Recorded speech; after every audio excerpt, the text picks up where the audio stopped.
从前有一个叫希腊城邦的地方，这里住着很多聪明的哲人，他们总是在思考世界的秘密。他们的领袖苏格拉底常对大家说，生活就是要不断的反思才有意义。苏格拉底的学生柏拉图相信，我们看到的世界只是影子，真正的世界存在我们的感官之外，是看不到的理型。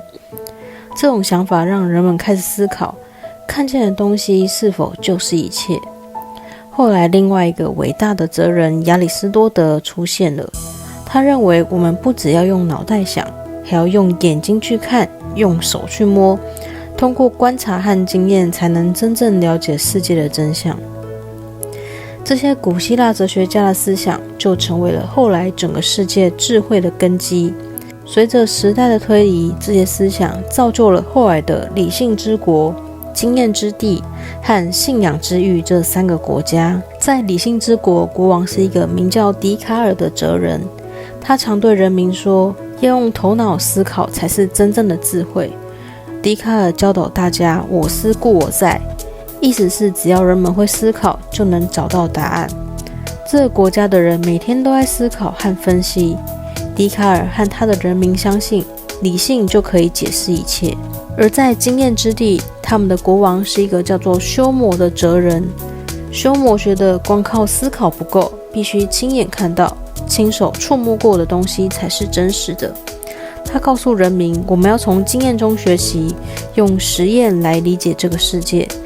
休谟的人民每天都在观察和实验，比如观察树叶是怎么随风飘落的，或者是水是怎么样从高处流下来的。他们相信经验是最可靠的知识来源。在信仰之域，人们相信有一些无法看见的力量在指引他们。他们的国王是一位叫做奥古斯丁的神学家，他教导人民相信上帝的存在，因为有些真理是人类的眼睛和头脑无法理解的。信仰之域的人民经常祈祷，希望上帝能够带给他们智慧和力量。三个国家的人们常常争论，到底什么才是理解世界的最好方式。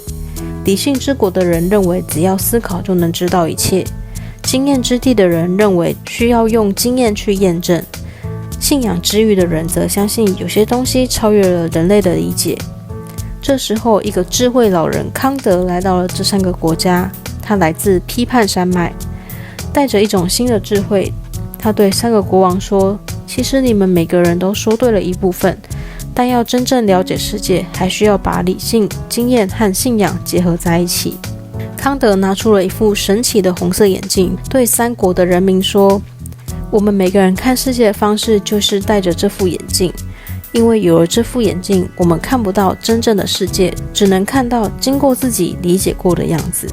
我们看世界的时候，总是受到时间和空间的限制，这些就像是红色镜片一样，让我们只能看到现象，而非真正的样子。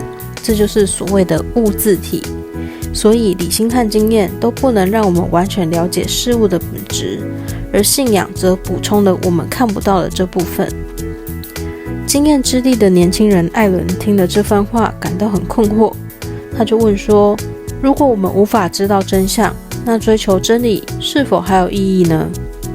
康德回答，虽然我们看不到所有的真相，但是每个人心中都有一个道德指南针，它能够帮助我们判断什么是对的，什么是不对的。这道德指南针不依靠我们的情绪，而是基于道德律令。道德律令告诉我们，每个人都应该被当成一个目的，而不是手段，不能利用别人来达成自己的目标。问问自己，如果每个人都这样做，这世界会变成什么样子？所以每次在做选择的时候，都要问问自己是否符合这个道德准则，学会尊重和帮助他人。康德最后告诉这三位国王，真正的自由不是想做什么就做什么，而是遵循内心的道德指南针去行善，摆脱欲望的束缚。当我们依照内心的理性行动，而不是被欲望控制时，我们才能够达到真正的自由。康德还对大家说，有两样东西让我无比敬畏，头顶的星空和内心的道德律令。星空提醒我们宇宙的浩瀚，而道德律令提醒我们人性的崇高，让我们即使无法知道一切的真相，也能依靠善意活得有意义。三个国王听了康德的教诲之后，学会了彼此尊重，互相学习。理性之国的人不再只是依靠思考，开始结合经验去了解世界。经验之地的居民明白了理性和信仰的力量，而信仰之域的人则学会用理性去补充自己的信念。康德的智慧让三国的人民过上了更加和谐的生活。他们虽然看不到所有真相，但是道德指南针让他们学会了尊重彼此，并用善良的方式对待这个世界。他们明白，只要心怀善意、谦虚和信心，就能够活得幸福且自由。